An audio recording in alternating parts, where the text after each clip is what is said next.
I'm the definition of being fed up, but everybody's insecurities, deflections, and redirected aggression. Headphones to the underground drown the sound, and even if I'm solo, 10 toes hold it down. Yo, the game and the pain and the grain that I go against, identical to everything these motherfuckers represent. And I ain't even got a lot of drama in my circle. I just keep the motherfucker small lyrics controversial. I'm an open book and a culture that don't read. That'll stand through the hands like a statue that won't bleed. Two things I don't play with is my family and my loyalty. If that's a problem, niggas say the fuck wait for me. No more fucks to give them out of everyone that gets stashed away. Went through 2.5 for the other situation and the rest that I had for that rainy. Yo, it ain't really a problem. I'd rather have 4 quarters than 100 pennies any type of way. And the social bitch, I thought I told you. I ain't gonna run these niggas nowadays corrode you. My heart is turned to stone.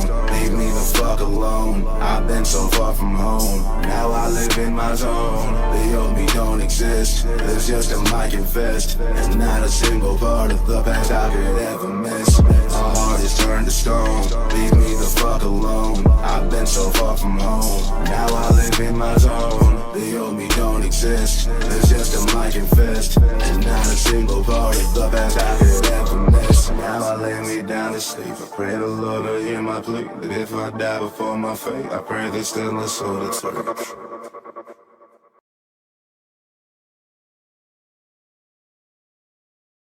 I want to thank you for reaching out to me.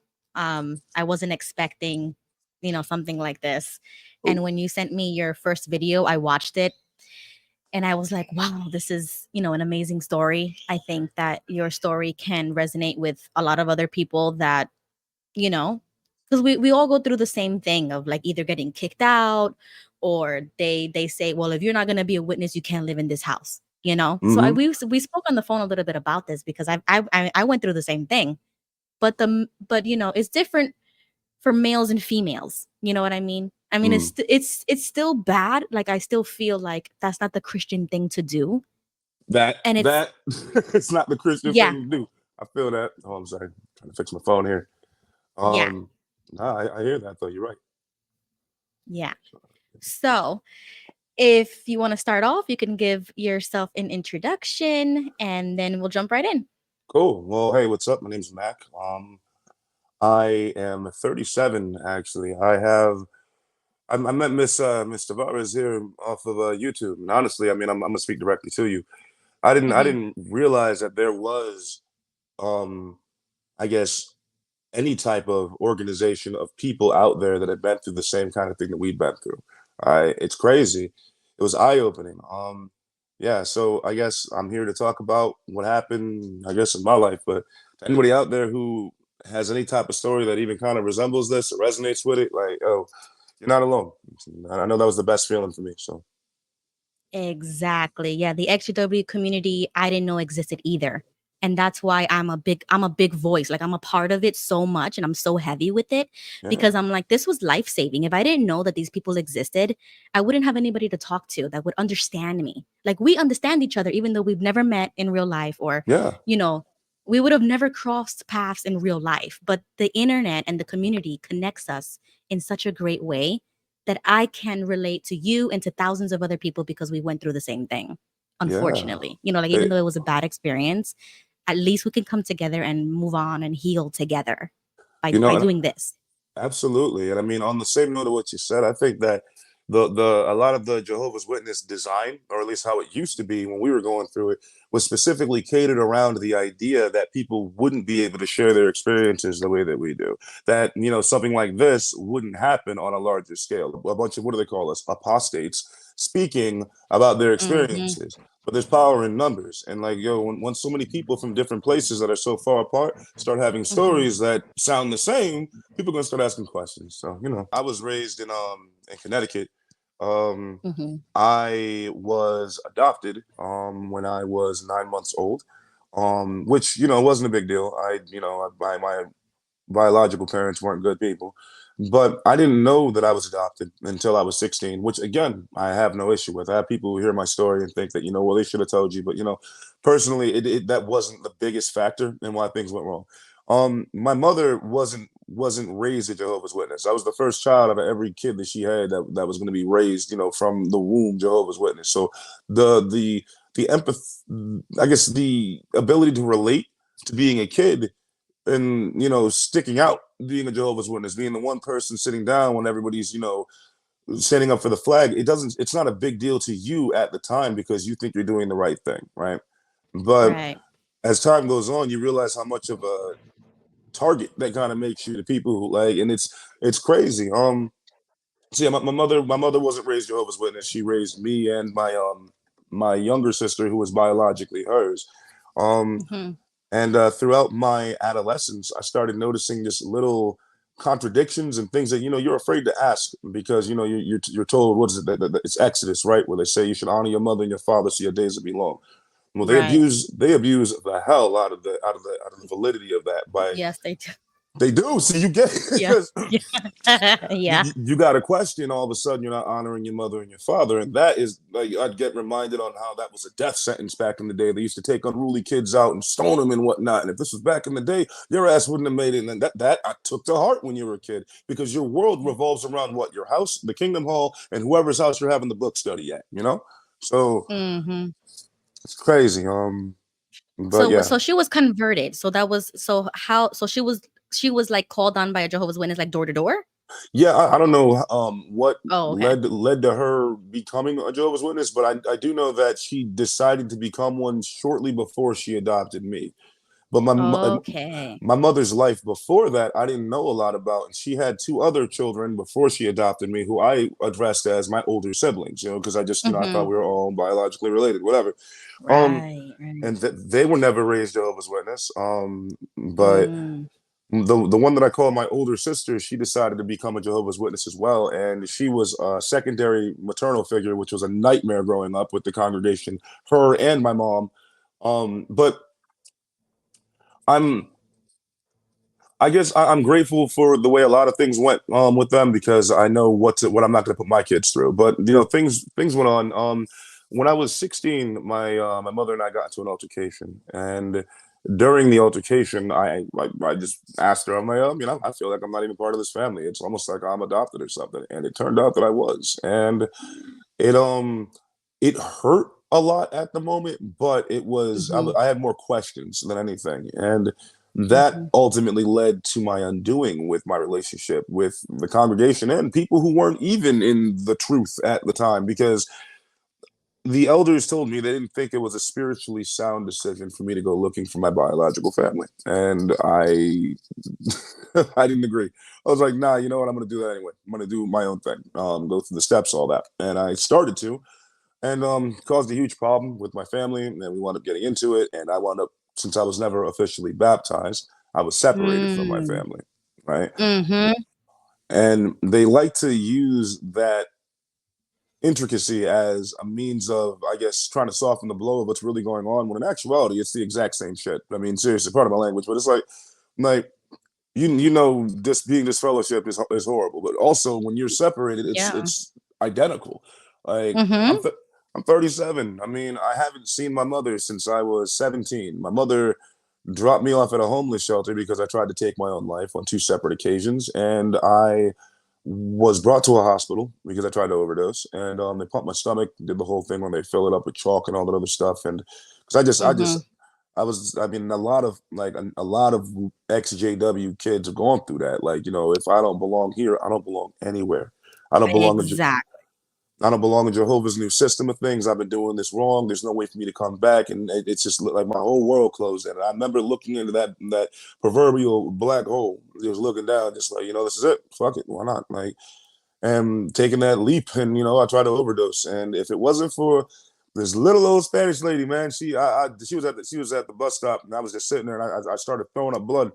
And she was like, "Oh my God, are you okay? Dios mío, you okay?" And she came over and checked up on me and said, "You A okay?" And stranger. A a stranger, stranger. a literal stranger, and I'm throwing up blood. And I remember that, and she held my head and everything, and turned my head like, "It's okay, it's okay." And it was snowing outside, and I passed out, and I woke up in the hospital, and I remember that, and my Wow. mother showed up, and it was I thought everything was going to be okay because she showed up, and she was playing the role of concerned mom and whatnot, and they had to keep me there because I tried to take my own life. So I mean, they had to keep me Right. on watch and all that. But Right. and so she played the role, like we're gonna try to figure this out. We're gonna try to make everything okay, right? And yeah, that's not how it went. The day when they let me out, um, I was still doped up on, I forgot what medications I had. I mean, because I'm sensitive to opiates. I didn't remember a lot of what was going on in the Mm-hmm. system because I took a lot of that shit trying to kill myself.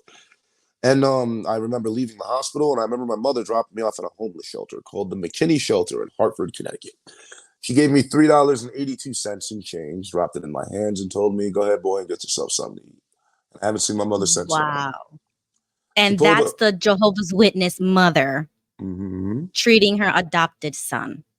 And I'm not gonna lie, I wasn't perfect like as a youth. I mean, like I was a Mm-hmm. handful on certain things. I had a lot of mouth. I, doing dumb boy stuff. But yo, I wasn't a criminal. I wasn't an addict.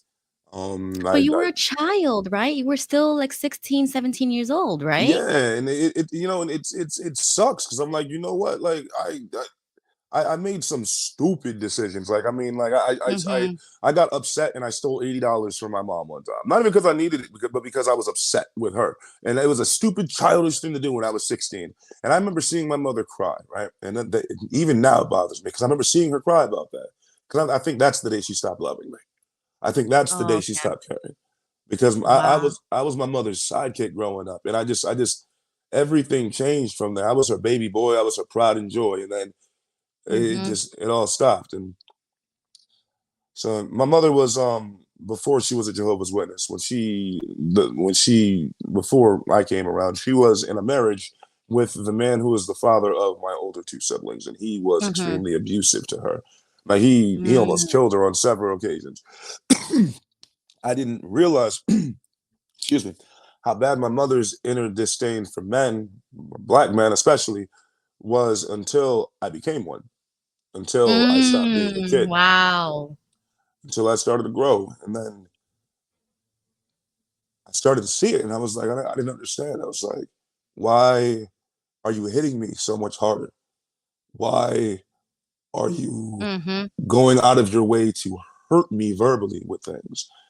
And it's because she had traumas of her own that she wasn't over, that There she you go. is Yep. taking out on her kids. And we hear that all the time from even non Mm-hmm. JW people. We hear that shit all the time. And I've got Mm-hmm. two beautiful kids of my own now, and I'll be damned if I do the same thing. It's just that's my main objective because I'm like, yo, I'm damn near 40 and I still feel this. I mean, not just the fact that my mother's not there, but the fact that things happened the way they did and nobody said anything. There you People go. Yep. people with years of experience who have seen things play out like this, worse than this. I mean, Mm-hmm. again, I'm not completely right because the thing they love to say is, "Oh, you're not being accountable." I was not easy to deal with, but I didn't deserve to die for it. I don't feel like I didn't deserve to be abandoned for it. And No, you're it's cool. absolutely right. No, you're absolutely right. And this is so good that you're able to talk about it because you know how many other thousands of Jehovah's Witness kids they go through the exact same thing and they don't know why.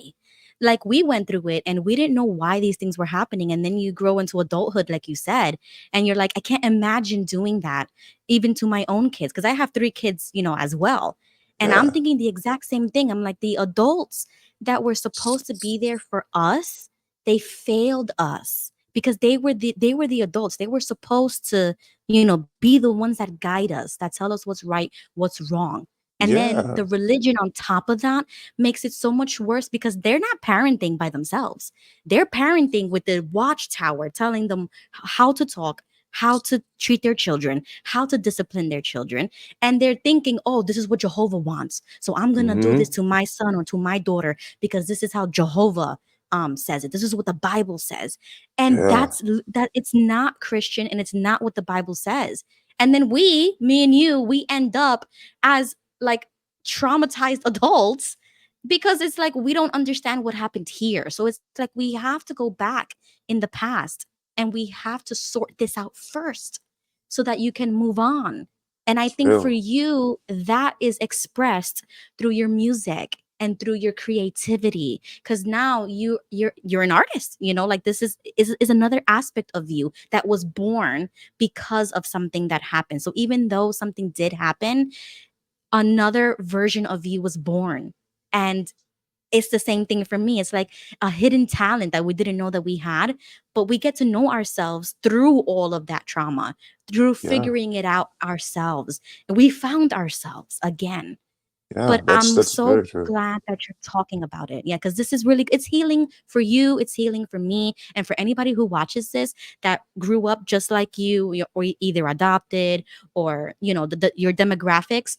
Those people are going to watch this and be like, this guy went through something so similar to me and he made it. And he's making music and he's raising his kids out of this organization. So they have to see us surviving, that it is possible. That's the main thing. Like, yeah, it is very possible. Like, it's not like it's the hardest thing in the world because I guess I mean I did the military and I've tried hating people. I've tried shutting my emotions off completely. I've tried walking different paths of life that I thought at the time would, get me over it or whatever, the Mhm. flash pass to the front of the line of people who just don't care anymore. But it doesn't work like that. It really doesn't. And I like what you said about needing to, go backwards in a certain sense to, get some resolution or, anything Yes. from it. And that's the last thing they want to do. Like that's the last Right. thing these cats want to do. It's always, oh, you're not over it. You need to just grow up. You need to this, that. And it's like Right. these are the first couple of years of my adult life, and that's the main thing I say to them. This is my introduction to being an adult, all right? And I mean, hey, I'm glad a lot of it happened because hey, I got some talents. I'm stronger than I ever would have been, right? But for Right. them, these are just other days for you people. You were adults. You could have said something. It's like, listen, if you really, really, really, really, truly, in your heart of hearts, wanted to see me do well, then you would have asked Right. questions. Yeah, you'd ask questions like, hey, how are Yes. you? Like, that's it. Yeah, you know what? I used to think to myself like, if this is supposed to be my mom, right? Like this is a mother-daughter relationship, or this is between children and adults.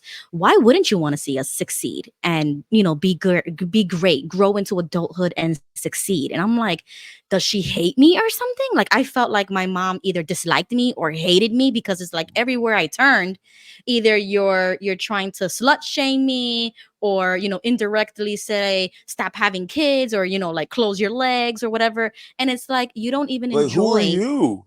Yeah, Like, right. Yeah. And who I'm are like, you?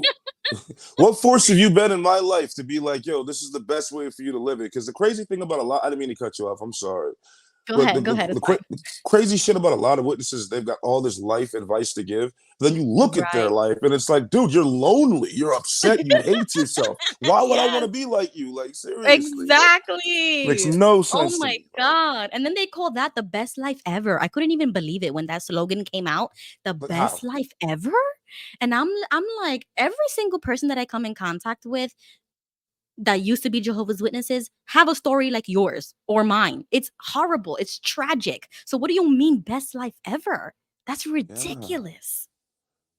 And it made me feel bad. Like my experience, I mean, it made me feel bad growing up and seeing other people get disfellowshipped and not batting an eye about it because I had no idea what they Right. were going through. Like I'd Yep. stop talking to people or whatever. Just well, I guess that's just the way it is. Or I'd see them at an assembly because they went to a different congregation and not talk to Mhm. them. But it's one of the most messed up practices that a religion can have because it's the easiest way to keep somebody from, I guess, calling your reputation into question is to silence them and to discredit them. And that's something that Right. I'm sure you went through too, because oh, she's crazy, she's this. Any adjective they Yep. want to fit into that space to make it so that Mhm. whatever comes out of your mouth, they're gonna think you're Yep. lying about it. All right. And it's like, why would Yeah, I lie about it? I have nothing to gain from lying about this shit. It's been years. exactly. Like it's just You I just just need want some somebody to closure. listen to you. You need somebody to listen to that story and to Yeah. say that you're valid. What you went through and all of your feelings are valid, because it was wrong what they did. You were still a minor. And I was a minor too. I was only 17 when that happened to me as well. So that's why I connect with you, because I'm like, that abandonment that you felt, even though it was quite literally physically, I felt that emotionally. It's that abandonment when your parents tell you, I'm done with you. I'm washing my hands with you. You don't want to listen. Yeah. You don't want to follow Jehovah's rules. I'm done with you. And I'm like, how do you just abandon somebody that you've been coddling and sheltering for their whole entire life, and then you're just going to throw them into the world? Yeah, That's because horrible. that Watchtower doctrine really preaches the idea of that being the best thing for both parties, and that's not the case, because half the people who advocate for that action have never gone a Mhm. day without eating, have never been homeless, have never walked through the hood in the middle of the night, never been jumped, never been robbed, shot, stabbed, any of these things. And Right. and they're like, yeah, you'll be fine. The world is a lot different than it was in 1980, whenever the hell they grew up. Okay, like it's, and I Yep. hate that. It's like, and because I hate the whole been there, done that attitude that a lot of Mhm. witnesses have too. It's like this world is Mhm. changing and evolving, and Right. specifically because witnesses choose to, I guess, separate themselves from the world. You're even Mhm. more of a target than I am. You're even less informed than I am about stuff. So Exactly, and you're not educated. at They're all. barely educated. They don't know anything. So Mm-mm. I want to go back to that point that you said. So you said that your mom left you with $3 and she left you at a homeless shelter and just to figure it out. So what happened from there to then you joining the military? So what give me like a little backstory. Well, I was homeless for about 2 years after that, trying to figure things out. And honestly, I was in my own head for a long time, just Mhm. messing around with the wrong friends, doing the wrong stuff. Luckily, didn't wind up in jail or dead with a criminal record. So then I wound up going to Job Corps for a little bit. And Job Corps was very helpful. It was a crazy experience, but it was necessary at the time. Mhm. And from Job Corps, I met a recruiter, and I had the opportunity to do the Marines right then, and I was going to do it. And I was like, got all my stuff together for it, but the Wow. recruiter he scared the hell out of me. I mean, honestly, he was like a big Buzz Lightyear ass motherfucker. He scared. I couldn't do it. I'm just like, you know what? I chickened out at the last second. I'm like, nah, man, you scare me. I'm good. So it seemed like a Oh man. so yeah, then I met an army recruiter, and he was much more chill about stuff, and he kept me informed with a couple of things, and it was definitely the right way for me to go, and yeah, so I did the army. I went through some wild stuff beforehand, but I was grateful to finally feel like I was in a place where I could build, right, where I'm doing Right. something, where my life meant something. And I tried to reach out to my family again, knowing damn well that the witnesses don't support the military. And that's the first Right. thing I got. Right. Right. Sucked. Being in basic training for 17 weeks, and week 12 we get our phones and whatnot. And I haven't heard music or anything like that. They cut you off from the world on something like, and then Really? yeah, and I called my mom, and I just to hear her voice made me cry. I was like, it's just good to hear her, even though we haven't talked in years. I know damn well my mom know what she can do Right. with me. And she's like, oh, Mhm. you in the army? I don't want to talk to you. And just hangs up on me. And it just, again, I'm just like, it's like we set ourselves up. You open up your heart Right. and give them the knife and be like, yo, poke it real quick. Because you know damn well Yeah. what's about to happen. It's just like, Because we're hopeful. We still like in the back of your head, you're still human. You love her. oh, And that's not reciprocated. So I feel I'm so glad you said that because I literally used to do the same thing. And then my husband is like, but why you keep calling them? And I'm like, because that's my cousin, that's my mom, that's my so it's like we have this emotional connection that we sometimes we just have to believe them when they tell us, I don't want to talk to you anymore. You know what I mean? Like, because then you yeah, keep hurting yourself. that's where But I'm at. Yeah, sometimes you have to go through that sometimes. You know what I'm saying? true. Like sometimes you just have to be burned so that you realize, okay, I'm done. Like this is done. She doesn't see me as her little girl anymore, like her daughter anymore. She doesn't want to be involved in her grandchildren's life. That's it. That Yeah. too. Like Like even the yeah. kids, like you Yeah. you have four beautiful kids, man. And it's just like, and I have two babies, and it's just like, dude, they're the first biological family members Right. I've ever met, and I thought it would be, it's the biggest deal to me. I don't need it to be a big deal to anybody else. But I would have Hmm. loved to have shared that moment with them, even after all the shit we've been through, Exactly. even after all this shit. I, Exactly. I would have let it all go. I would have forgot about all Right. of it. But it was just like, yo, again, fuck you because we can. And I'm like, why, dude? Like, you feel me? It's just like, man, No, it's it's so true. It's it so is true. like, and it's like when you point out how malicious that is, and how much that Yep. contradicts Jehovah's doctrine and whatnot, then they don't want to talk to you. And it's like, yeah, I thought so, but all right, cool. What happened to Yep. Oh my forgiveness and goodness. all that shit? That's what I'm saying. I said that's not Christian. How Jesus said to forgive 77 times. He said to always forgive, but they don't Yeah, forgive you when you make a mistake. But I was willing to, like you said, drop everything. I don't want to even talk about it. It is what it is. At least can we move forward? And they can't. you Like they can't. they literally can't. And I But feel somehow bad for we're the them. ones who can't let go of the past. And that's the weird part because Right. I bring it up to my family because I have the scariest part sometimes. I think we talked about this before. To me, it's like how people who aren't Jehovah's Witnesses in your family wind up having the same warped perspective of you because it's more convenient than them asking questions.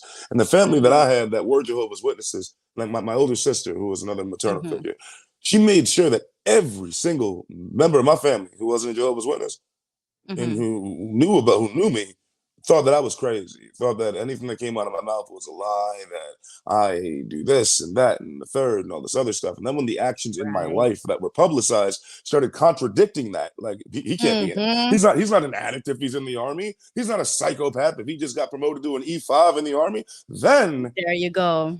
people start asking questions, and it's like, but then it's the way they approach you, like, oh, well, I heard you did this. I'm like, bitch, it's been 20 years. You better approach me with some respect. Like, for real.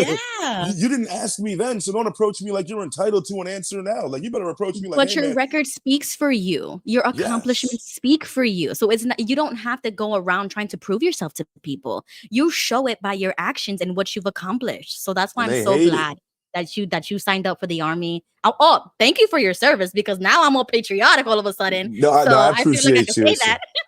Honestly, that's been a bigger thing for me too. Like, the people don't believe me when I tell them the first time I ever said the Pledge of Allegiance, I was in the army. Like, seriously, it never Really? happened because we never said the pledge. Like, all right. So growing up as a Wow. JW, we sat down for the Pledge of Allegiance, being a Jehovah's Right. Witness, and I was one of two in my entire Mhm. fucking class the Yeah. entire time.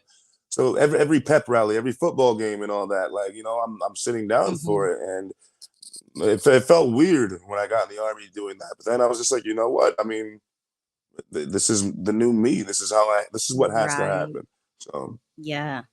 I don't give a Yeah. damn saying I love my country. I do. I love being an American. I love everything about, being an adult that's been through what I went through, because if I didn't, I'd still be in that fucking glass bubble looking at that glass ceiling like, oh, Yup. am I making Jehovah happy or not? You feel me? Like, Yeah. And you would have never grown to your full potential because if no, you would have man. never signed up to the army, you would have never seen that you can do that.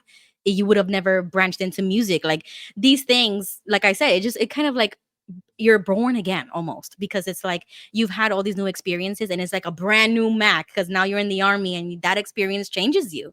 So Yeah. how did being in the army help you? Was it like a good experience? Did it help you grow? Were you able to like, get out of your comfort zone?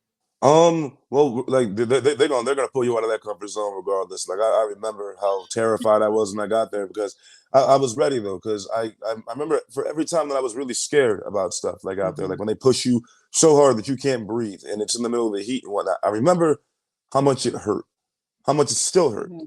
right then. I equated it to the pain that I was feeling right then emotionally, how much I wanted my mother to love me. And I didn't use it as my motivation. I wasn't like, oh, this is gonna make that happen. I'm like, no, I don't need that. Is what, like, I don't need it. I need to get this out of my mind. And when I graduated, I got Soldier of the Cycle. And that was really cool. I didn't expect that. That was one of the most unexpected things. I got Soldier of the Cycle during our second cycle because of my PT score. And wasn't expecting anything. My drill sergeants hated me, but they're paid to hate you. So whatever. Um, Yeah. and when we graduated, though, Mhm. there were 400 people in our company. And they called us to Mhm. attention. Battalion attention. Well, went to attention. Called us to a Mhm. at ease. Went to parade. Rest real quick. Had our hands behind our back, and they read our whole Mhm. thing for when we graduated and everything. And gave us our congratulations and whatnot. Congratulations, you guys are soldiers now. You made it through the shit. Like, hyping us up. And they called us back to attention. Told us to go to at ease. Stay here till your family gets here. Girl, stay there till my family gets there. Wow. Everybody in my company, everybody's family came, their sisters, their Right. brothers, and walked them Right. away. And I was the only person still standing there. And I didn't mean to cry. I didn't want to cry, but it all came Right. back. And I was like, this hurts so much. And my drill sergeant, Drill Sergeant Walsh, comes up to me, and I'm crying and shit, trying to wipe my face and whatnot. And I'm trying to say it attention. He's like, Blackwell, the fuck is wrong with your face? And I was like, oh my God. I'm like, nothing, Drill Oh my Sergeant. God. And I'm like, nothing, Drill Sergeant. He goes, what's the matter with you? I'm like, nothing, Drill Sergeant. He goes, where's your family? Where's your family, Private? I'm like, I don't have a family, Drill Sergeant. I remember crying about it. And I saw his face change. And he got close to my face. He goes, Blackwell, look to your left. And look to your right. I'm like, yes, Drill Sergeant. Who do you see there? fucking nobody, drill sergeant. He goes, that's all the fuck you need. You don't need anybody in this. You got me, soldier? I'm like, yes, drill sergeant. You hear me, soldier? I'm like, yes, drill sergeant. Now get the fuck off my field. And I was like, okay, shit. And I fucking ran away. I was so scared. Oh I was my like, oh, God. gone. I'm like, all right, bro, I'm out. But I remembered that, like, even like it helped me. And I saw Drill Sergeant Walsh again randomly a few years down the line. And I remember hearing his voice, like, I had my back turned. Like, Blackwell. I was Mhm. like, oh, hell no, because it's your drill sergeant. Your skin crawls Yes. for a second. And I turned around and he shook my hand. And he addressed me as another human being instead of like a soldier. He's like, you doing the right thing? I'm like, yeah, Drill Sergeant. I'm just doing my thing. I was at my unit and he was visiting my unit. He goes, remember, you don't need nobody but you. You got this, okay? Right. It's been like 4 years and you remember that conversation. I'm like, that means so much to me. Like, out of all the soldiers you deal with, you remember that conversation. Experience stuck with you, right? Because that Yes, was a ma'am. moment for you to realize that you got you. You are your own family. Yes. And I hope Yeah. that anybody who's going through the stuff that we went through gets Hmm. that. Like, because it didn't fix everything. I don't want to put anybody under the Right. misdirection that fixed everything, because it didn't. If anything, I Hmm. mean, it got me to the next chapter though. And that's what's important. Right. Like, to the next Hmm. chapter. And then trying, like, being in the military and having family members, trying to reach out and ask questions, but hey, how you doing? But we still don't support you, but we feel entitled to ask you questions about your personal life. And it's like, okay, that's weird. But Hmm. you still love these people, and like you said, how Yep. you said you're ready to let it all go just for this real quick. So I'm like, hey, I have babies now. My son's name is Adrian. He looks just like me. It's terrifying, and I'm like, I want them to meet my kids and all that. And then we hit the glass ceiling, or that wall of, well, we don't mess with you, and so by extension, we don't want anything to do with your children, and that hurts Right. me because my babies want to know, what did you do? Right. Hmm. Like, and I'm gonna tell them straight up. I mean, I could have been a different person, but I didn't do anything. And I like when like I'm not sure if you have daughters or anything, but I have a daughter, and I'm Yeah, I gonna tell do. her when she's old enough, like, look, you love whoever the hell you want to love, and don't let religion or something like what I went through dictate the direction of your heart. Right. Okay, like, Right. so yeah, Wow. Yeah, that's amazing. I mean, that's a lot for you in, your whole, because now you're an adult, right? Like all of these experiences that you're having, you're an adult, you're realizing where you are in the world, where you fit in the world, you find your place. And I think that the military kind of, they have some good aspects and some bad aspects, like you said oh yeah, before. Your drill sergeant is drilling you, but I think the good part of it is that it gave you that structure. You can have friends for life, like the Mhm. people that you've went to camp with and stuff like that. And you got to see yourself pull yourself through something. You know what I mean? Like, because nobody got you through that. You did that. You accomplished that. You graduated that. So you have that sense of accomplishment. Because I feel like a lot of extra Jehovah's Witnesses, they don't do anything with their lives after they leave, and they just always like harp on the bad that happens, and but then they don't have anything that they can go to or to do. And It's you so actually got to do easy to that. fall into that. Like, that's Right. literally why I did it, because I felt myself falling into that. I felt it. Yeah. I like certain things. I did some dumb shit. I stole a phone charger from Walmart, like being stupid over some Hmm. girl that left me for some Air Force dude. So that's why I don't fuck with the Air Force. But let's doesn't matter. But but I remember where my mind was there. Like, I loved her so Yes. much, and like, and I was just on some. Like, I didn't like where I was going. I'm like, man, like all these, Right. you start realizing that the shit that's going wrong in your life is because of where you're at mentally and the shit that you can't let go of in the past. And I'm like, dude, this is me. Right. I'm doing this to myself. I need to do something, because they're not going to do shit worse to me in the army than what I'm doing to myself out here. I was wrong about that part, but it was, it was necessary. Like, I mean, what kept me from being scared was Mhm. remembering being homeless, walking all night, Right. not eating for days type shit. And that's one thing, but having people assume the absolute worst about you before you even open your mouth. Okay. And I don't ever, I'm not one of the black guys like, yo, it's because I'm black. But in this scenario, yo, with a lot of shit, being a homeless black kid walking around, Mhm. people think the worst about you because of crime and crazy Right. shit. And it's like, dude, and then I had people from high school that saw me at my Mhm. worst like that. Like, bro, what happened to you? Like, yo, it just Yeah. started getting to a point where I'm like, yo, you got to stop tolerating bullshit from yourself. Exactly. Wow. Thank you for saying that. That is so powerful. And that pushed you, that motivates you to It's do better for yourself because you're looking at yourself like, why am I doing this? Why am I in this situation? And 50% of it is because of what happened, but the other 50% is because you're not doing anything about it. Because we do have the power to change our circumstances or whatever it is, but you got to make that sacrifice. You got to say, yeah, okay, I'm done with this. I'm not going to be in the victim mentality and I'm going to jump into something that is unknown. It's scary. It can be confusing, but you did that. And I'm so glad that you're sharing this with me because I'm like, "Oh my god, I used to feel the same way. I used to feel like I'm not good enough. I didn't go to school because I was homeschooled. I didn't go to college. I never graduated anything. I never felt like I finished something or accomplished something right. and I enrolled into college. I stopped doing, things that were, illegal, like stealing and stuff like that. And Yeah. we don't know why we do that. Like, why am I stealing? I don't have a need to steal. So sometimes people do things and that's the expression that's going on in here. And then we don't understand why we're doing something. Yeah, But just I lashing found out. myself doing the same thing. I was stealing stuff and I'm like, why am I taking I it? Like, was what fighting. is Like it? that was my main. My mine was fighting. Like because I mean, I trained for like a good chunk growing up. One of the things my mom actually let me do was kickboxing and judo, and I wasn't a kid that fought a lot in school, which is why a lot of my Hmm. friends who saw what was happening in my adult life are like, dude, I've seen you walk away from more fights than you're getting into, and I Mm, was going out of my way to throw hands with people out there. And I mean, I got beat up a couple times. And I hurt some people too, and I feel awful about that. I mean, I'm not trying to right. sound like Billy Badass. I got my ass kicked a lot. I've got teeth. I still got to get worked on, but I've hurt some people too in my life that didn't deserve Right. it. Like that really Mhm. didn't deserve for me to OD on them like that. And I mean, I've been fortunate enough to be able to reconcile with some, but there's been some Mhm. that I haven't been.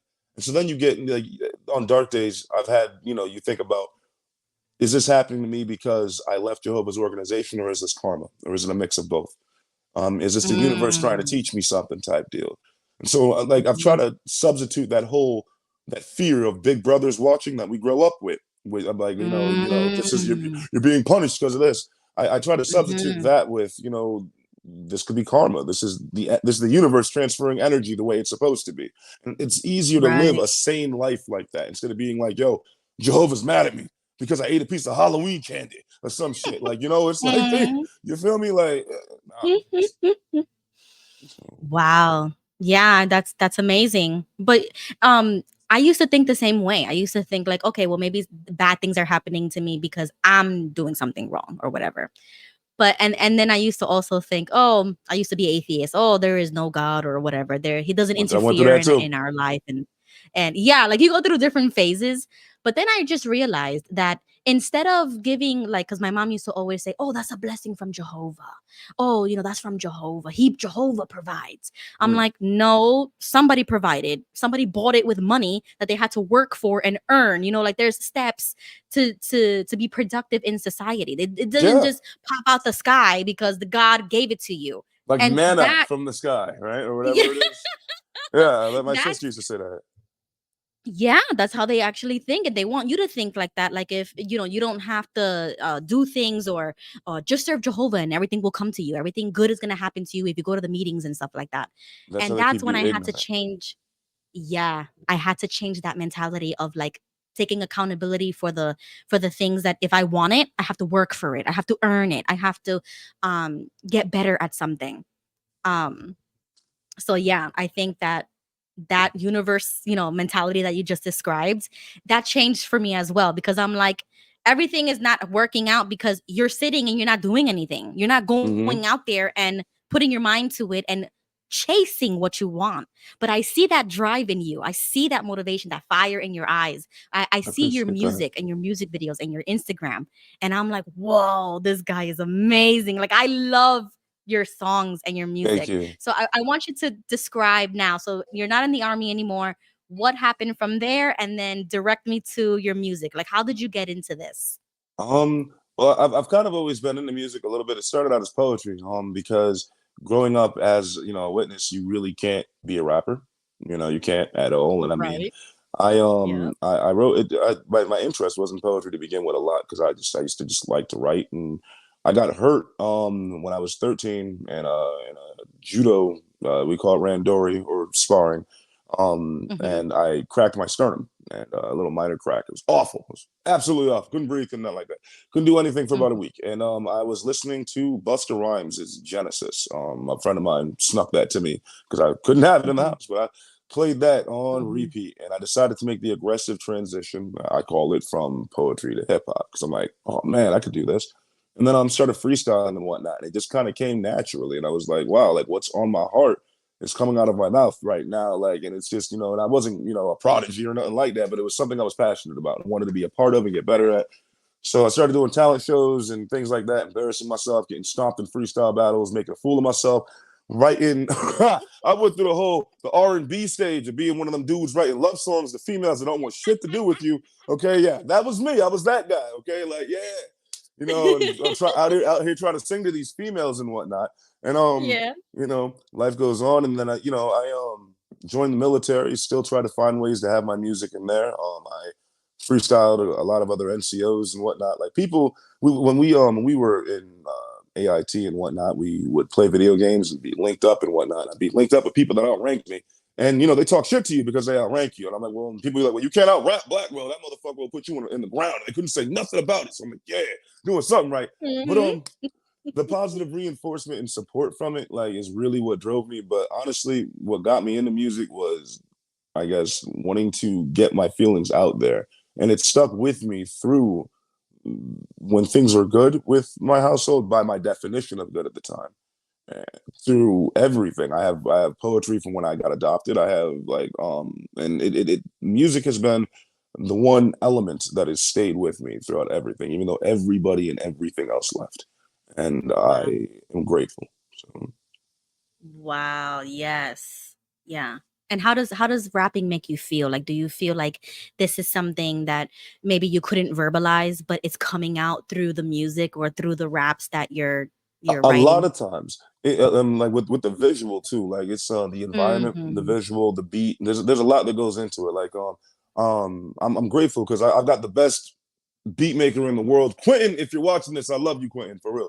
Quentin is one of the most talented beat makers I've ever met. And this dude will literally take something that I barely describe and give me a canvas to paint upon Hmm. with it. And it's amazing because I'm like, dude, I can actually open up to this. I mean, I try to be versatile, but like Yeah. certain beats and instrumentals really make it a lot easier. So Hmm. um especially to talk about stuff that hurts. Like I have a song that I shared with you called "I'm Not Hmm. Sorry," and it's I Hmm. direct that to my family, and I that song I wrote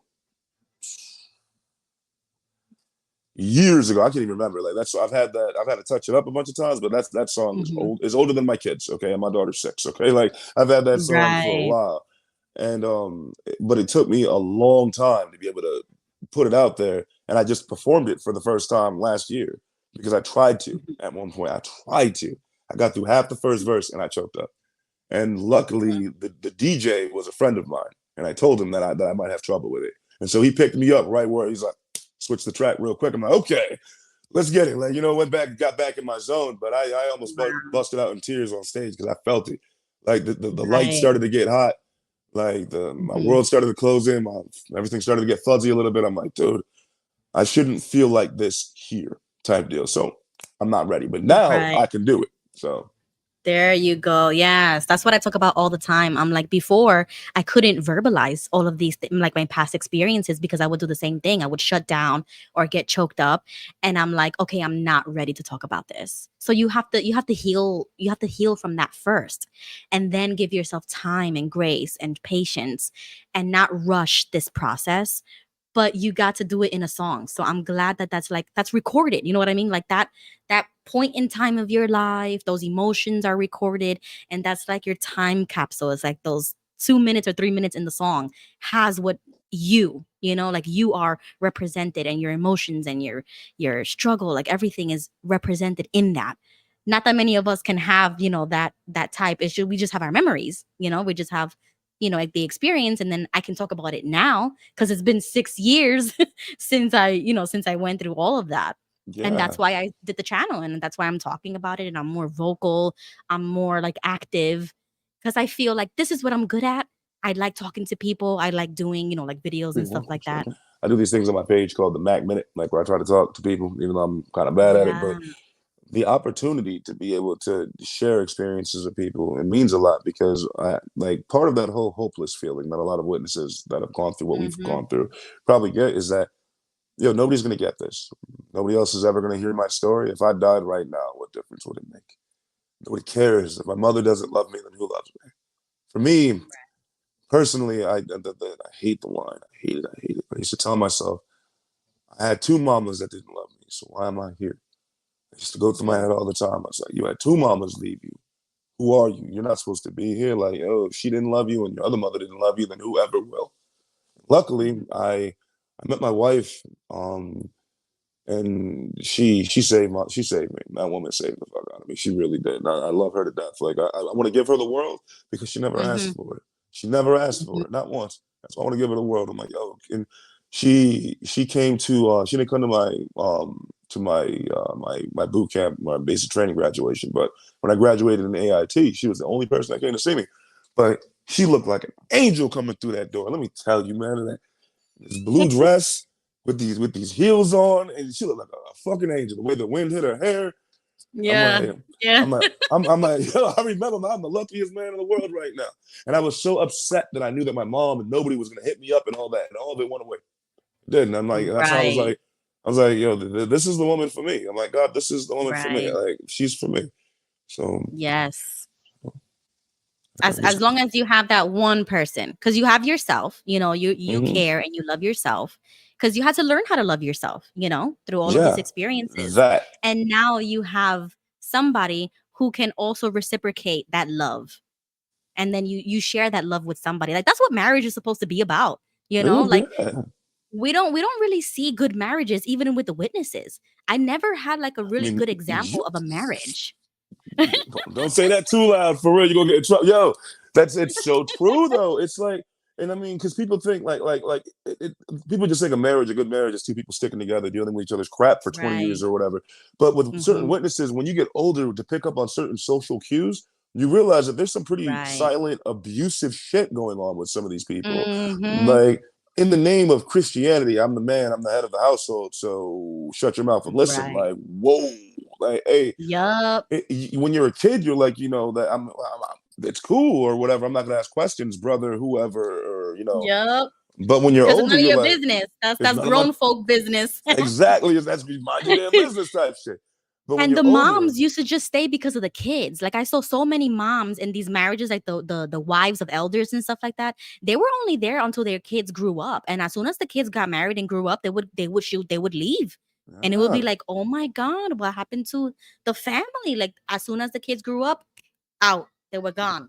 and it's in every it's like all the points they were trying to make about this is what a marriage should be, or how couples Right. should communicate, or those answers that I studied for the Watchtower every fucking Sunday. Mm-hmm. All those, none of it was right, none of it was true, none of it applied. It's like long division.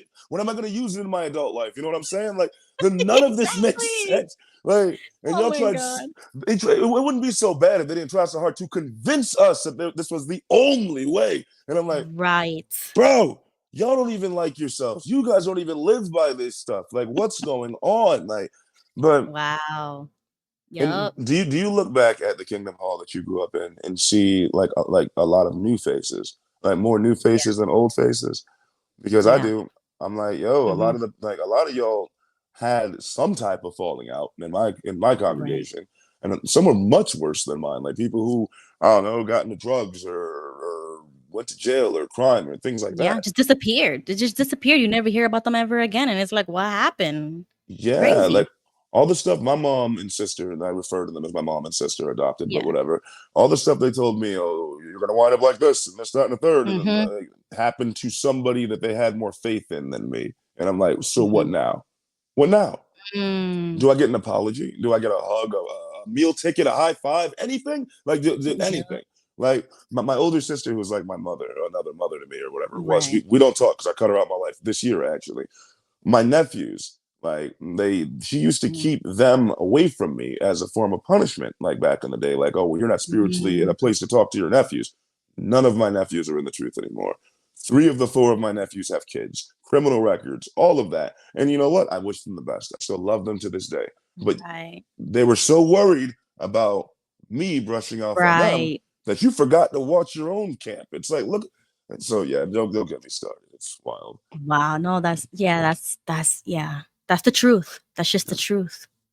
Yeah, because they view us as threats. They view us as threats because we threaten their belief system. Yeah. So that's all that matters really to them. And you see it But yeah, everywhere. Like, yep.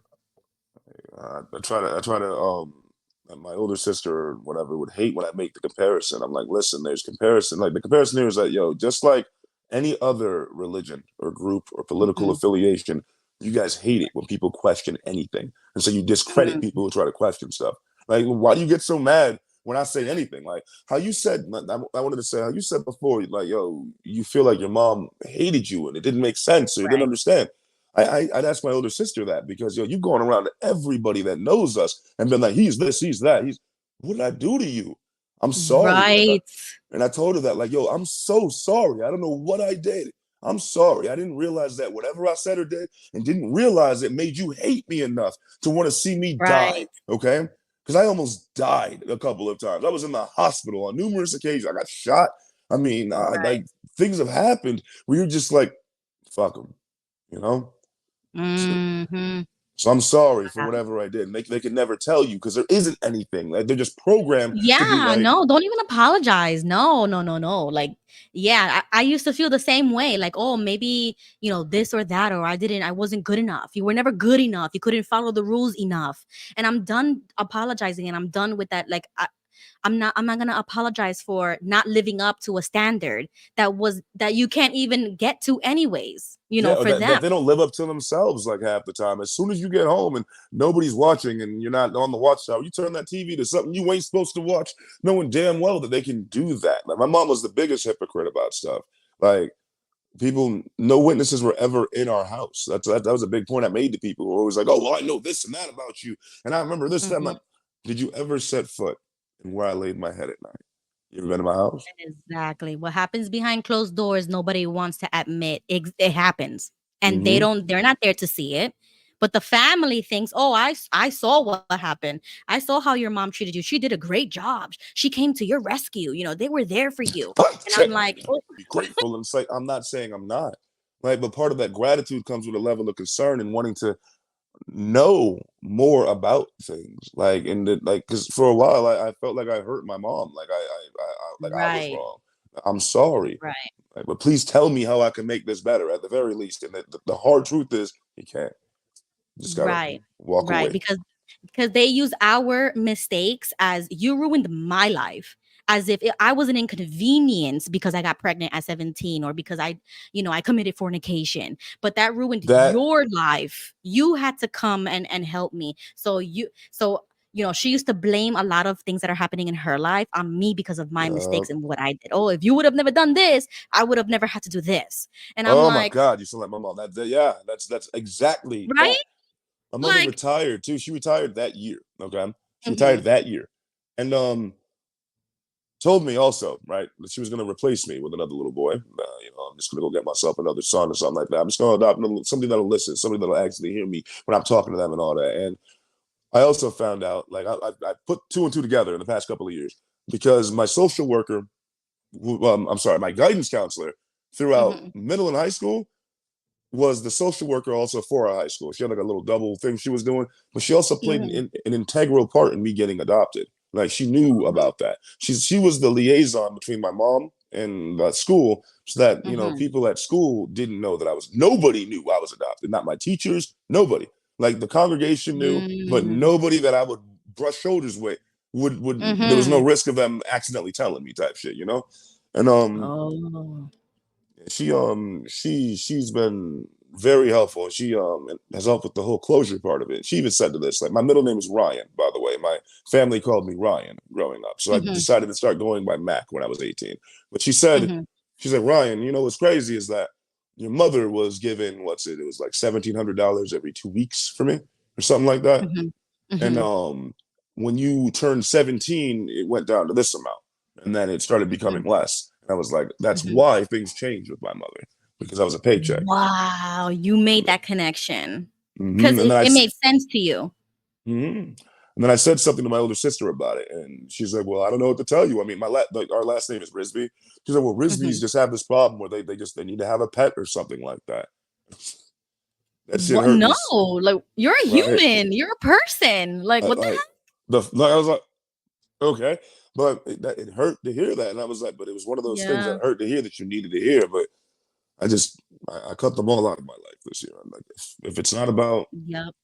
this circle, my family, being positive or interacting with positive people like yourself, like I don't want Right. nothing to do with it. Like, so, Exactly. Me too. My mom started shunning me like 8 months ago, like last summer. So mm, it's already the summer. It's actually a year now. And they tried to send a message, or they tried to pique an interest of like, trying to get back little by little. And I'm like, nope, I'm not with the small talk. I don't say hello, how you doing? I'm right to the topic, and that's it. I'm no longer nice. I'm not nice. yeah, I'm not being nice anymore. I'm only nice until I'm not. That's one of my favorites. I'm only nice till I'm not, and now I'm not. So that's just how it's got to be. You feel me? Like, Wow. I give you So how credit. are you now? I'm So like tell me how you're doing now. Like what are you, now that you've moved on from most of that? How are you doing now? all in all, I'm on the right path, better path. I feel like I'm the transition from army to civilian life wasn't like the easiest thing. It wasn't the roughest thing in the world, but for a while it bothered me because I felt like again like I was losing my purpose. Like I didn't have my Mm, focus the way I wanted to, and I kept trying to find ways to replicate that in my civilian life, and that caused more problems because I was just like, you know what? You have people that take advantage of the fact that you used to be in the military and underpay you and other bullshit that comes with it. People that wish that they could have been in the army and take out that insecurity on you because they can and they're your mm, superior. But it's just ultimately, I feel like I'm doing a lot better. I've been able to have a lot more support with my music, and it's not just in the form of people listening to it. It's just being able to have the avenues to make it, like different producers, mhm, engineers, working with beats that I like. Like I mentioned Quentin earlier. I mean, he's not the only guy that does beats for me. He's my main dude because I resonate with him the heaviest. I like that, and mhm, developing, excuse me, developing relations like that have been very helpful, and I feel good. I won't lie to you though. I miss my mother every single day. I do. It's a different type of way of dealing with it though. It doesn't debilitate or break me like it used to. I will always love my mom, right. even though she put me through hell. Like she hates me to this day over things that I could have done differently and over things that she could have done differently. But ultimately, I didn't like how you said before. You have to learn how to love yourself. I think I'm finally learning how to Mhm, do that. Like, I look in the mirror and be like, you know what, it's okay. Like, I don't even have to look in the mirror. I look at my son now, and I'm like, oh my god, kid. But I'm so proud of my children. I adore my children, and I couldn't imagine leaving them the way my mother left me. I have nightmares about that. Like, not even a nightmare because I don't wake up terrified, but it replays in my head like a lot. Um, right. I remember the Right. way the wind felt that night. I remember how it was kind of raining a little bit, but not like that weird misty rain.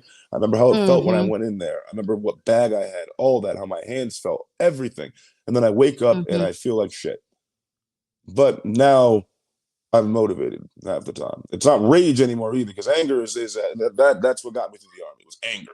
Just like, you know what? I will yup. not lose. I will not lose this. But it's a little bit of that, finding that happy medium between rage, acceptance, and perseverance and positivity and another word I can't think of, but that's where I'm at. For real. Yeah, because now you can be a better parent to your children. You can be the Mhm. parent that you didn't have because you know Exactly. what the wrong way is. So everything opposite of that it should be good because you know that you wouldn't ever do that to your children. You wouldn't ever Ever. leave them stranded. You would raise them with the best education possible, with the best opportunities, possible that you can provide. And then you feel good about yourself even just being that for them. Because I had to do the same thing. I'm like, I had to learn how to be a mom even though I was 17. So I was thrown into a position and a title that I didn't want, but it was given to me. Like children are a Yeah, blessing. It's not they something are. that you can just get rid of or throw them away or, like it's in, you can't do that. So I Part of your had to like soul. yeah, you have to learn. Sometimes you just have to do things to keep pushing forward, to keep waking up the next day so that they Mhm. can have a better childhood than we did. And that's my That focus. Like that is my mission. My mission is to raise three people who are going to be adults one day. And I don't yeah. want them on YouTube saying my mom did this. Straight up, I'm just like, oh my god, I would hate to like log in and be like, wait, is that me? Hey, like, Yeah. like, because like I hold my son like, because I didn't even realize it growing up. Like, listen, like I wanted a dad or a male figure there. Like my older brother, like I thought he was the coolest person in the world. Hmm. He was Will Smith, Johnny Bravo, all of it to me. He was the coolest person to me. Like, Hmm. and my mother, like my room that I grew up in it was all his stuff. So I grew up in his room pretty much, like his comic Right. book collection, his moped, everything. And my mom telling me how proud she was of everything he did and how she wanted me to be like this and do what Ty did and all this other stuff. But Right. when all this happened, Ty never reached out to me, didn't offer me a place to stay, never gave a Right. shit about me. And even to this day, Hmm. like I just like 6 months ago had to stop talking to him. It's like, bro, you still don't get it. Like you were the only male figure in my life, and I wanted you so badly to be like, yo, Right. are you okay? Like I didn't want you to give me money. I didn't want you to be like, yo, I'm gonna take all your problems away. Let me come give you a play. I didn't need that. All I needed was you to Right. email me. Hey, bro, how are you? Be a brother. Be my fucking friend. Exactly. Anything. Like, but And they couldn't do they're not that. witnesses, right? You said that they were not No, witnesses. So what's holding him back? Like exactly. there's nothing really there really holding you back that I can think of. The I guess just the narrative spun by my older sister who is a witness, which is where my disdain from her comes from. She tried doing the same thing with my wife, being like, "Oh, he's crazy, and you guys are gonna last that long." And I feel like your kids are gonna wind up with DC. And I'm like, listen, as soon as that came out of her mouth, I'm like, listen, you can't be here, all right? Because Yeah, now like it's insensitive going comments. yeah, because it like and this is me just being a human being about it. It was going from the point of me being like, look, I can deal with this to hey, I'm gonna hurt you. Like you gotta go. Yeah, All right.